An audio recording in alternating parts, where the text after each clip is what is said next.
Hello, bachcho, let's read the question first. The question says that demonstrate that straight line 1 to 5 corresponding to isothermal isobaric phase transition cuts van der Waals isothermal so that areas 1 and 2 are equal. So students, सबसे पहले आपको समझना होगा की concept का use हो रहा है. So की कंसेप्ट is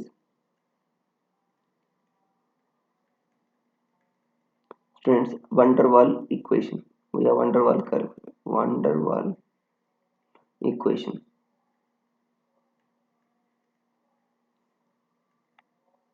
देखो जो हमको एक साइकिल दे रखा है 1 2 3 4 5 यहाँ पर दे रखा है.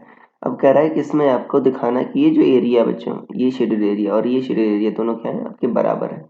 तो कैसे करोगे आप? आपको पता है कि अगर मैं साइकिल लूँ फॉर साइकिल 1 2 3 4 5 2 3 2 1 मतलब क्या करूँ बच्चों 1 2 2 2 3 ऐसे जाऊँ, फिर 4 2 5, फिर 5 2 3 2 1 ऐसे. तो देखो बच्चों आपके जो इनिशियल फाइनल स्टेट्स क्या है आपके सेम है. तो आपको पता है डेल्टा क्यू क्या होता है. डेल्टा क्यू इक्वल टू अब आइसो ठीक है delta U plus W. Isothermal process है बच्चों. यहाँ पर देखो आपका किसी भी बच्चों जो आपका आइसोथर्मल प्रोसेस में क्या कर सकते हो. देखो डी क्यू क्या होता है जो टी डी एस होता है राइट ये होता है. तो आइसोथर्मल प्रोसेस में टी आप बाहर ले सकते हो टी डी एस ऐसा. सो टी डी एस क्या होगा T delta S right. Integrate करोगे तो डेल्टा क्यू क्या होगा आपका टी डेल्टा एस होगा. तो डेल्टा क्यू क्या लिख दो T delta S equal to delta U plus W. अब बच्चों देखो इनिशियल फाइनल स्टेट यहाँ पर नेट वर्क डन आएगा ध्यान देना. Delta S T delta S क्या है बच्चों आपका जीरो है क्योंकि डेल्टा एस जीरो की इनिशियल फाइनल स्टेट क्या है सेम है. पहला भी वन है फाइनल स्टेट भी क्या है वन है. डेल्टा यू भी जीरो अगेन स्टेट फंक्शन है delta U just like delta S भी आपका यहाँ पर एस भी इंट्रोपी भी स्टेट फंक्शन है इंटरनल एनर्जी भी स्टेट फंक्शन है. इनिशियल फाइनल स्टेट सेम तो चेंज क्या होगा जीरो.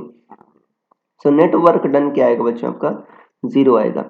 मतलब देखो जो आपका ये जो एरिया है बच्चों अगर आप इनक्लोज एरिया जो एरिया 1 प्लस एरिया 2